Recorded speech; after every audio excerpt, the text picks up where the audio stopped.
Welcome students. Today we will see Science Part 2, Chapter 1, Heredity and Evolution. First of all, we will see what is meant by heredity. In Marathi, it is called Anuvanshikta. What is meant by heredity actually? तर तुम्ही मुलं तुमच्यामधले काही characters, biological characters, physical characters हे तुमच्या आई वडिलांसारखे, parents सारखे किंवा grand parents सारखे असतात, किंवा त्याचे वर आपण जनरेशन बघितली की आपले पणजी पणजोबा त्यांच्यासारखे असतात. तर हे जे काही फिजिकल कॅरेक्टर किंवा बायोलॉजिकल कॅरेक्टर आपण म्हणतो, example skin colour, hair colour, eyeball colour, height, nose shape, teeth, even walking style. So heredity is definition is transfer of physical and biological characters from one generation to another generation via genes. भौतिक आणि जैविक लक्षणं एका पिढीकडून दुसऱ्या पिढीकडे transfer होणं याला आपण म्हणतो हेरिडिटी, अनुवंशिकता. याच्यासाठी आपल्याला थोडंसं मागे जाऊन याच्या बेसिक कॉन्सेप्ट बघाव्या लागतील की ज्या 9वी मध्ये आपल्याला झालेले आहेत. DNA, deoxyribonucleic acid. कुठे असतात हे डीएनए? तर every living organism is made up of cells. आपली सगळ्यांची बॉडी ही सेल्सनी बनलेली आहे. Each cell is having nucleus. Inside nucleus there are chromosomes and inside chromosomes there are DNA. And डीएनएचा एखादा पर्टिक्युलर पार्ट आपण बघितला, कन्सिडर केला, तर त्याला आपण जीन्स म्हणतो. असा हा क्रम आहे की डीएनएचं लोकेशन तुम्हाला कळलं पाहिजे ऍक्च्युली कुठं असतात. सगळ्या जणांना असं वाटतं की डीएनए हे फक्त सेल्समध्ये, बॉडीमध्ये. हो, पण ऍक्च्युली कुठे आहेत? तर inside cell there is nucleus. Inside nucleus there are chromosomes and inside chromosomes there are DNA and inside DNA some part is called as genes. Then we will see structure of DNA. What is DNA? Deoxyribonucleic acid. The structure of this DNA is double helical structure. Double helical means द्विसर्पिलाकृती. द्विसर्पिलाकृती म्हणजे दोन साप एकमेकांशी twist होऊन जसे राहतात त्याला द्विसर्पिलाकृती किंवा double helical structure म्हणतात. ह्याचं सगळ्यात चांगलं उदाहरण द्यायचं म्हटलं तर उभा रोड जर आपण कन्सिडर केला मध्ये आणि त्याच्या भोवती स्पायरल जिना वळतोय, गोलाकार जिना, ते स्ट्रक्चर म्हणजे हे डबल हेलिकल स्ट्रक्चर होईल. This structure is given by Watson and Crick. Their both scientist names are Watson and Crick. How it is made up of structure? तर ह्याचे ते स्ट्रँड्स असतात म्हणजे धागे बाजूचे. हे धागे फॉस्फेट आणि शुगर मॉलिक्युल्स, फॉस्फेट आणि शुगर मॉलिक्युलनी बनलेले असतात आणि त्याच्यामध्ये न्यूक्लियोटाइड बॉन्ड्स असतात की ते जे हायड्रोजन बॉन्डनी बांधले गेलेले. आता हे न्यूक्लियोटाइड 4 प्रकारचे: ॲडेनिन, थायमिन, ग्वानिन अँड सायटोसिन. याचा जो सिक्वेन्स असतो किंवा याचं पेअरिंग किंवा बॉन्डिंग जे असतं ते ठरलेलं असतं की ॲडेनिन हा थायमिन साठी जोडला गेलेला आहे किंवा ग्वानिन हा सायटोसिन बरोबरच जोडला गेलेला आहे. त्या पद्धतीने याची रचना ही असते. बाजूला स्ट्रँड्स फक्त फॉस्फेट आणि शुगर मॉलिक्युल्स आणि मध्ये फक्त 4 न्यूक्लियोटाइड त्यांच्या क्रमाने जोडले गेलेले. DNA carries hereditary characters. ही जे काय आपण हेरिडिटीची डेफिनेशन इकडे बघितली, ह्याचे जे कॅरेक्टर आहेत जे रिस्पॉन्सिबल ट्रान्सफर होणारे, ते कॅरेक्टर्स कॅरी करायचं काम हे डीएनए करतात. आणि हे जे जीन्स आहेत डीएनएच्या आतमध्ये, ते जीन्स हे बेसिक युनिट ऑफ हेरिडिटी आहेत, म्हणजे अनुवंशिकतेचे पायाभूत एकक आपण त्याला म्हणतो. याच्यानंतर आपण बघणार आहोत evolution. Evolution we will see evolution. Next we will see evolution. Evolution means change, उत्क्रांती आपण म्हणतो त्याला. What is evolution? This is gradual slow change in several generations.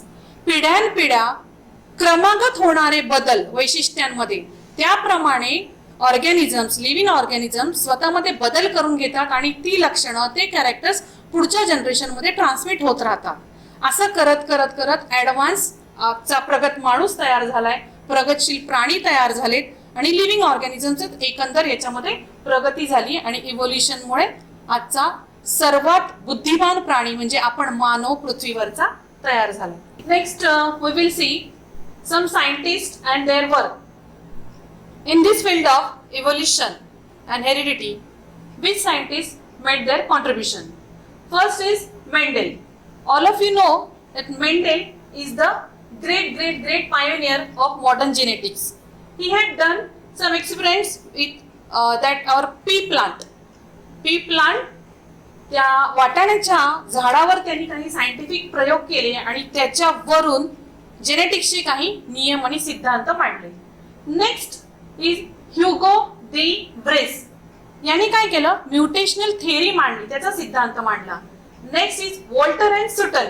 या दोन्ही जोडींनी ग्रासहोपर, नाकतोडा, पेअर्ड क्रोमोसोम्स इन ग्रासहोपर, नाकतोड्यामधले जे क्रोमोसोम्स होते त्याचं पेअरिंग करून दाखवलं. Next is Oswald Avery, Macklin McCarthy and Colin मॅकलॉइड.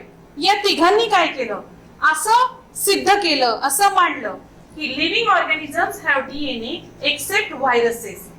Virus सोडून बाकीच्या सगळ्या लिव्हिंग ऑर्गॅनिझम्स मध्ये डीएनए असतातच. नेक्स्ट आहे Francois Jacob and Jacques Monod. या दोघांनी काय सांगितलं की प्रोटीन सिंथेसिसचं मॉडेल त्यांनी तयार केलं. आपल्या बॉडीचे मेन बिल्डिंग ब्लॉक्स जे आहेत ते प्रोटीन आहे, प्रोटीनने आपली बॉडी बनलेली आहे. तर त्याचं सिंथेसिस कसं तयार होतं, ऍक्च्युली त्याची प्रोसेस काय आहे, त्याचं मॉडेल या फ्रँकोइस जॅकॉब आणि जॅक मोनार्ड या दोघांनी मांडलं. तर असं ही जी काही 5 सायंटिस्ट आहेत त्यांनी जे काही योगदान दिलेले आहे इव्होल्युशन आणि जेनेटिक्सच्या फील्डमध्ये ते अतिशय उल्लेखनीय आहे. याच्यामुळं ही शाखा पुढे विकसित झाली सगळी जेनेटिक्सची वगैरे. सो नेक्स्ट, आता ह्या जेनेटिक्स मध्ये मेन पार्ट आहे डीएनए आणि आरएनए. याच्यावरच सगळा जीनचा प्रकार किंवा अभ्यास चालतो. डीएनएचा अभ्यास आपण यापूर्वी बघितला. नेक्स्ट आहे टाइप्स ऑफ आरएनए. आरएनएचे प्रकार आहेत. पहिला आहे मेसेंजर आरएनए. नावातच आहे मेसेंजर, निरोप घेऊन जाणारे, पोहोचवणारे. काय याचं function, copy genes on the DNA. DNA वर जे जीन्स असतात त्याची कॉपी, प्रतिकृती हे तयार करतात. नेक्स्ट टाइप आहे transfer RNA. Transfer RNA function translate the messenger RNA into protein. वरचे जे मेसेंजर आरएनए असतात त्याचं ट्रान्सलेशन हे प्रोटीनच्या फॉर्म मध्ये करतात. आणि आणखी काय, it carries amino acids to ribosomes. ज्याच्यामुळे प्रोटीनमुळे जे अमायनो ऍसिड्स किंवा अमायनो ऍसिड्समुळे जे प्रोटीन तयार होतात त्याचं वहन करतात कुठपर्यंत, रायबोसोम्स पर्यंत. तिसरा प्रकार आहे, थर्ड टाइप इज रायबोसोमल आरएनए. नावातच आहे रायबोसोमल. It is present, it is a part of our ribosome. That ribosome is present in our cell. RNA हे कशाने बनलेला असतो? RNA is made up of ribose sugar, phosphate molecule and nitrogenous bases. याच्या आधी आपण बघितलं होतं डीएनए मध्ये 4 नायट्रोजनस बेसेस आहेत, ऍडेनिन, थायमिन, ग्वानिन आणि सायटोसिन. याच्यामध्ये एक फरक आहे आरएनए मध्ये की सगळे तसेच आहेत, ऍडेनिन, ग्वानिन, सायटोसिन. फक्त थायमिनच्या ऐवजी इथं आहे युरासिल. फक्त फरक इथे आहे, बाकी same structure. So RNA is made up of ribose sugar, phosphate molecule and nitrogenous bases adenine, guanine, cytosine and uracil. Next process is central dogma process. Central dogma process, it takes place in 3 steps. First step is transcription, second is translation, third is translocation. What is central dogma process? कशाला म्हणतात central dogma process? It is actually the protein synthesis by DNA through RNA. कशाचं संश्लेषण, कशाची निर्मिती, तर प्रोटीनची निर्मिती. कोणाकडून, तर डीएनए कडून. आणि कोणाच्या माध्यमातून, तर आरएनएचा वापर करून, आरएनएच्या माध्यमातून. आता आपण ही प्रोसेस थोडक्यात बघूया. Next is central dogma process. This process takes place in 3 steps. First step is transcription, त्याला आपण मराठीमध्ये म्हणतो प्रतिलेखन. Second step is translation, in Marathi it is called भाषांतरण. And third step is translocation, in Marathi it is called as स्थानांतरण. It is protein synthesis by DNA through RNA. In short, DNA first काय करतो, स्वतःची रेप्लिका तयार करतो, replication. DNA itself made it's replication आणि त्याच्यानंतर RNA तयार होतो. This process is called as transcription. मराठीमध्ये आपण त्याला म्हणतो प्रतिलेखन. DNA is in nucleus. DNA is in nucleus. RNA is in cytoplasm. DNA मधील कोडेड इन्फॉर्मेशनची कॉपी करून आरएनए तयार होतो. डीएनए मधली जी काही कोडेड इन्फॉर्मेशन असते त्याची कॉपी करून आरएनए तयार होतो. This process is called as transcription, that is प्रतिलेखन. त्याच्यानंतर नेक्स्ट स्टेप जी आहे, this process of RNA synthesis is called as transcription. आणि त्याच्यापासून जे प्रोटीन तयार होतं आरएनए पासून त्याला म्हणायचं ट्रान्सलेशन. मराठी त्याला म्हणायचं भाषांतरण. DNA is in nucleus and RNA is in our cytoplasm. Cytoplasm हे सेलच्या आतमध्येच असतं. डीएनए मधील कोडेड इन्फॉर्मेशनची कॉपी करून तयार होतो RNA. This process is called as transcription. त्याला मराठीमध्ये म्हणतात प्रतिलेखन. आणि पुढची जी स्टेप आहे की आरएनए पासून जे प्रोटीन तयार होतं त्या प्रोसेसला म्हणतात translation. In Marathi it is भाषांतरण. रायबोसोम मेसेंजर आरएनए हा त्याच्या दुसऱ्या टोकाकडे ट्रिपलेट कोडांच्या अंतराने सरकतो आणि त्या प्रोसेसला आपण म्हणतो ट्रान्सलोकेशन. आणि कॉम्प्लेक्स प्रोटीन तयार होतात त्याला आपण म्हणतो ट्रान्सलोकेशन. मराठीमध्ये त्याला म्हणतात स्थानांतरण. अशा ह्या 3 स्टेप्सनी मिळून सेंट्रल डॉग्मा प्रोसेस तयार होते. Next part we will see evolution. What is the definition of evolution? Formation of new species due to changes in specific of several generations. बऱ्याच साऱ्या पिढ्यांमध्ये बदल होत होत होत नवीन स्पेसीज तयार होणं. New generations of living organisms as a response. कशाला प्रतिक्रिया ही? As a response to natural selection. नैसर्गिक निवड करतं, निसर्ग निवड करतं की कोणी जगायचं आणि कोणी नामशेष व्हायचं, कोणी जिवंत राहायचं नाही. That is called as natural selection, is called as evolution. I will repeat again. Formation of new species due to changes in specific of several generations. बऱ्याच साऱ्या जनरेशन मध्ये बदल होत होत, ग्रॅज्युअली क्रमाक्रमाने बदल होत होत लिव्हिंग ऑर्गॅनिझम्स चे नवीन स्पेसीज तयार होणं. कोणाला प्रतिसाद म्हणून? As a response to natural selection. निसर्गाच्या निवडीला प्रतिसाद म्हणून ही वरची प्रक्रिया घडतीये. This is called as evolution. In Marathi it is called as उत्क्रांती. Next, theory of evolution. काय मांडली theory? It is the basic principle that is survival of the fittest. What is mean that survival of the fittest?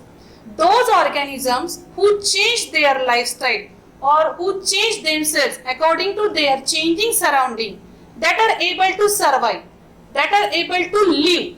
And what about others? That other animals that they do not survive or that they do not. Next is theory of evolution, that is survival of the fittest.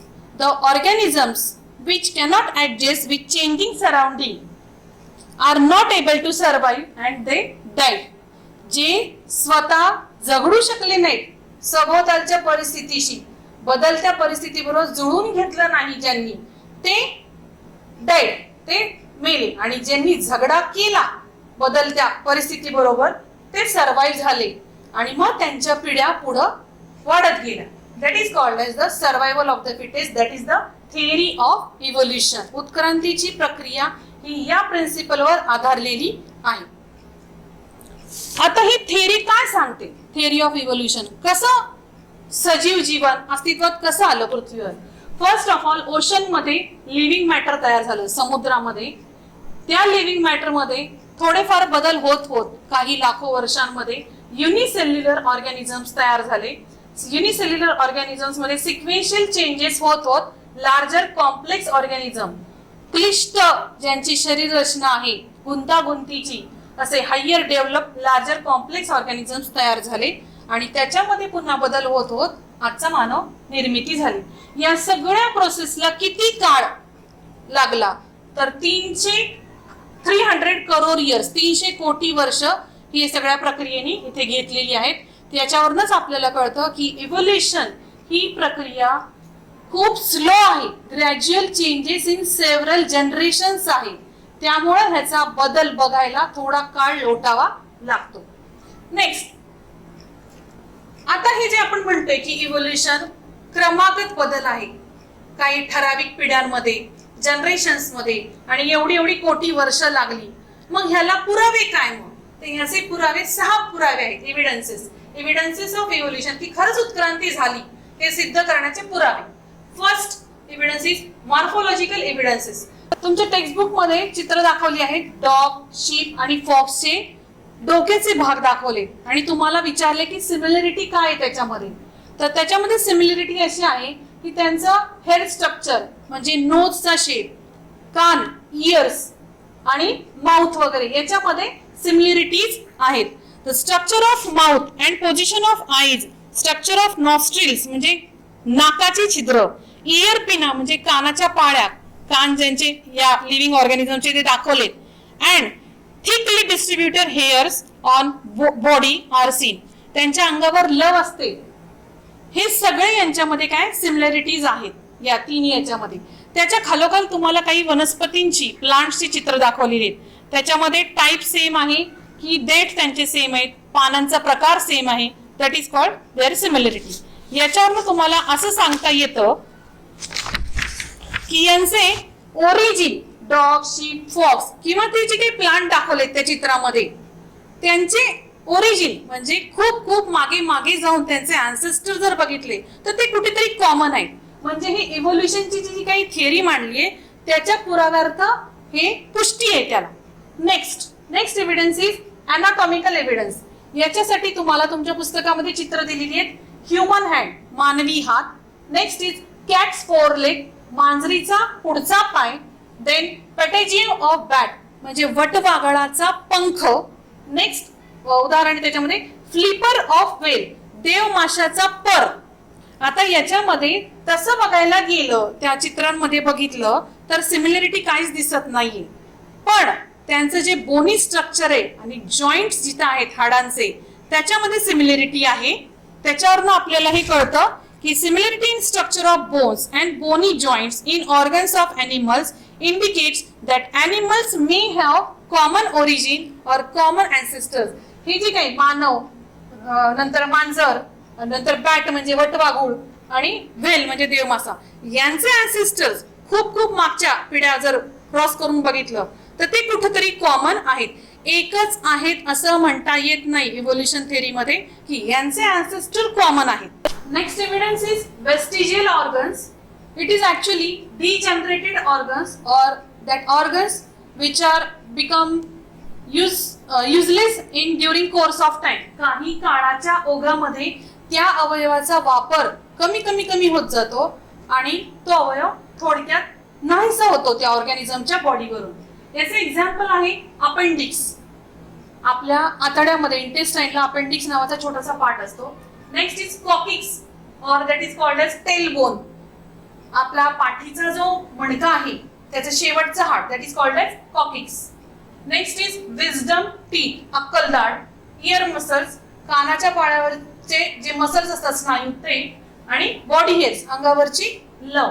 आता appendix हे सगळ्यांना असतं पण हे degenerated part आहे. हा का कमी झाला तर पूर्वीचा जो मानव होता तो कंदमुळं खायचा, किंवा थोडक्यात आताचे जे रवंत करणारे जे प्राणी आहेत गाय म्हैस सारखे, हे सेल्युलोज असणारे पदार्थ जास्त खातात.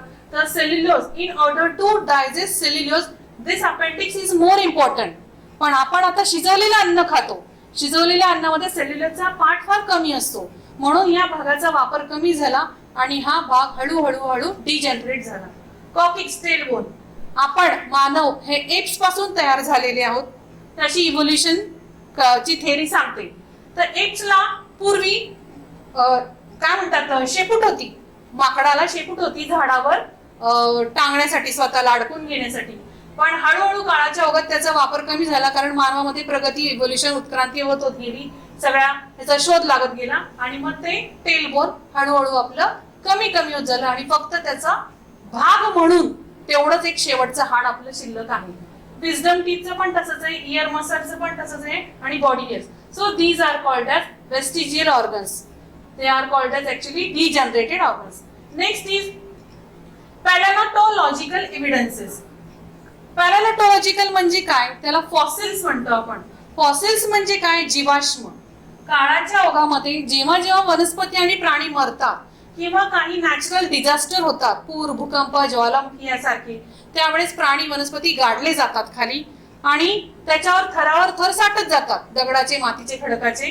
पण त्यांचे जे अवशेष असतात किंवा प्रिंट्स असतात हे खाली दगडामध्ये, खडकामध्ये तशीच राहतात. आता जेव्हा काही कारणास्तव जमीन खणली जाते आणि हे अवशेष सापडले जातात तेव्हा त्यांचं वय शोधणं हे फार मोठं काम असतं. त्याला म्हणतो आपण कार्बन डेटिंग मेथड. काय असते ही कार्बन डेटिंग मेथड? तर त्या ऑर्गॅनिझम मधला कार्बन 14चा भाग शोधायचा आणि carbon 15. These are the isotopes of carbon.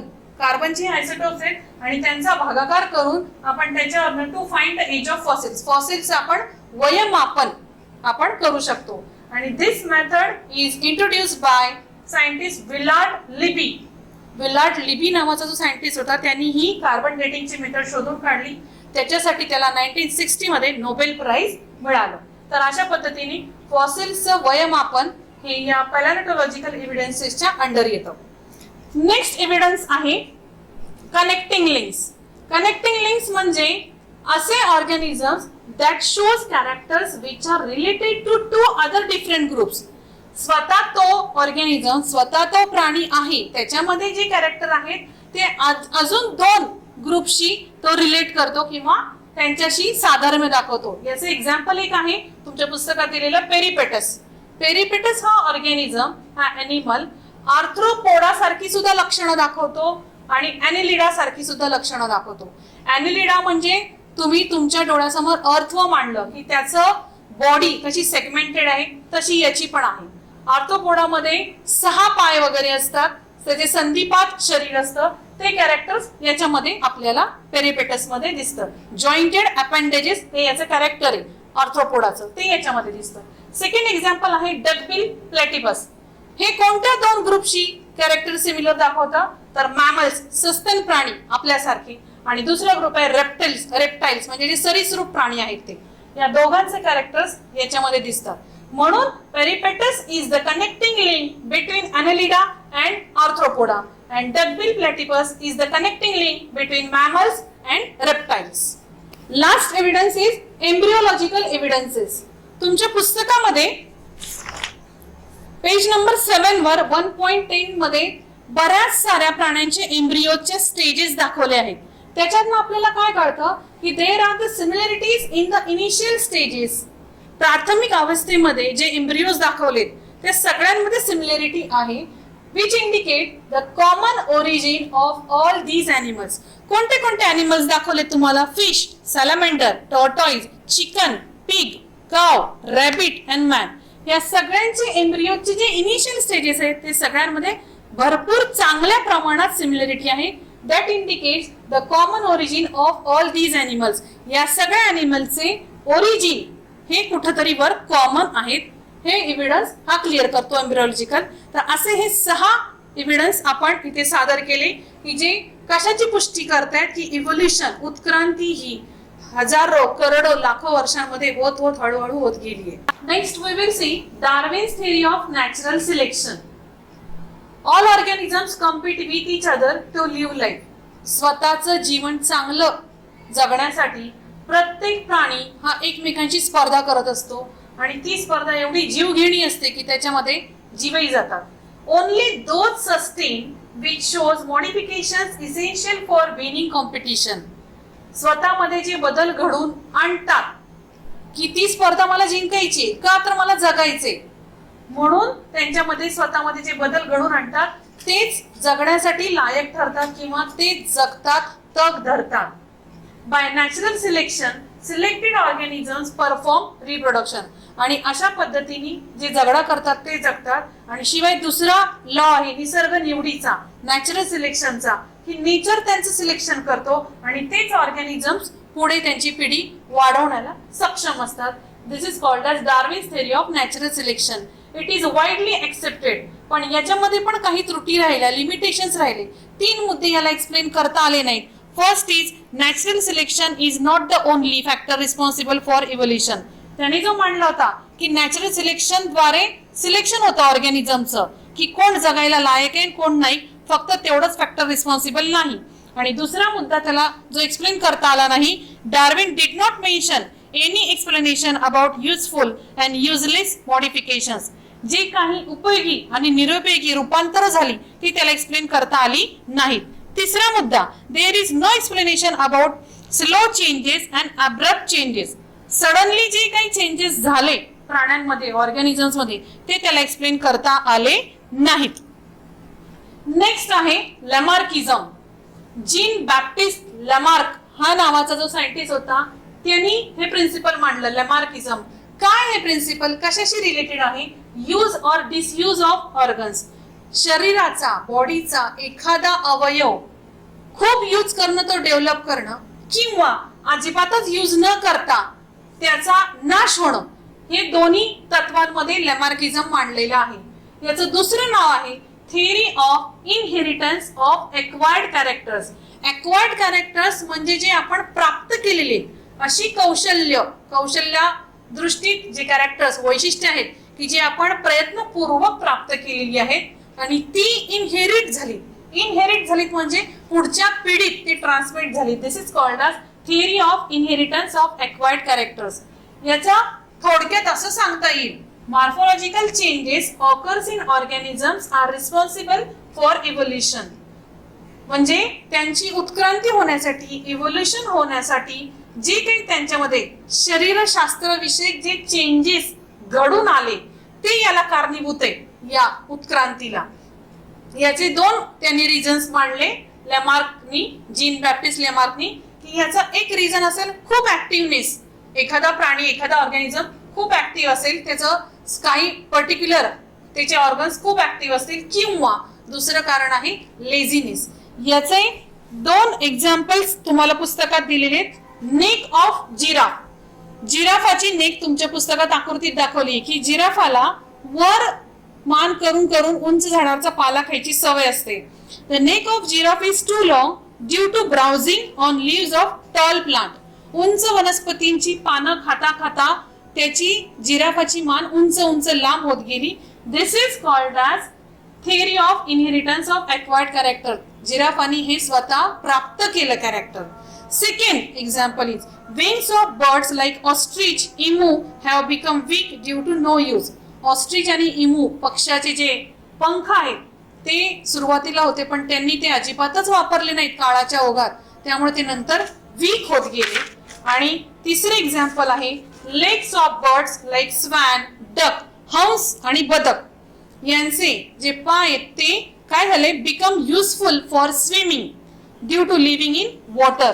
पाण्यामध्ये राहिल्यामुळे त्यांचे पायांचे स्ट्रक्चर असे डेव्हलप झाले की ते त्यांना युजफुल ठरतील पाण्यामध्ये. आता या तिन्ही एक्झाम्पल मध्ये हेच प्रिन्सिपल आहे, यूज और disuse of organs. Last part that is human evolution. मानवामध्ये उत्क्रांती कशी होत गेली. 4 कोटी वर्षापूर्वी डायनासोर्स डिसअपियर झाले पृथ्वीवरून. त्याच काळामध्ये tail of monkey like animals जे आफ्रिकेमध्ये होते त्यांनी tail of monkey like animals of Africa lost. त्याच्यानंतर एप्स इव्हॉल्व झाले. एप्स जे माकडाचा एक प्रकार आहे तो इव्हॉल्व झाला. त्याच्यानंतर त्याच्यापासून गिबन अँड ओरंगेटन तयार झाले. बिफोर 2.5 करोड इयर्स अगो, 2.5 कोटी वर्षापूर्वी गोरिला अँड चिंपांझी इव्हॉल्व झाले. आणि 2 crore years ago first human like animal with erect postures using hands evolve. सरळ ताट उभं राहणारा माणूस की जो ताट उभा राहतोय आणि स्वतःचे हात वापरू शकतोय असा मानव तयार झाला. त्याच्यानंतर रॅमापिथिकस एप्स तयार झाले. That is grown in size, that is more intelligent in South Africa 40 lakh years ago. Before 20 lakh years ago skilled human develop. कौशल्याधिष्ठ जो उत्कृष्ट माणूस आहे तो तयार झाला, कौशल्य वापरणारा स्वतःची. Before 15 lakh years ago, human walking with erect posture that is found in China and Indonesia हा इव्हॉल्व झाला. And before 50,000 years ago, wise man that is called as Homo sapiens हे तयार झाले. Example Cro Magnon and Neanderthal man हे त्याच्यामधले आहेत. आणि before 10,000 years ago wise man which can do his role in cultural development, and today's most intelligent man, that is आपण मनुष्य सर्वात बुद्धिमान प्राणी तयार झालो. अशा प्रकारे ह्युमन इव्होल्युशन ही उत्क्रांती आपली मानवाची झाली.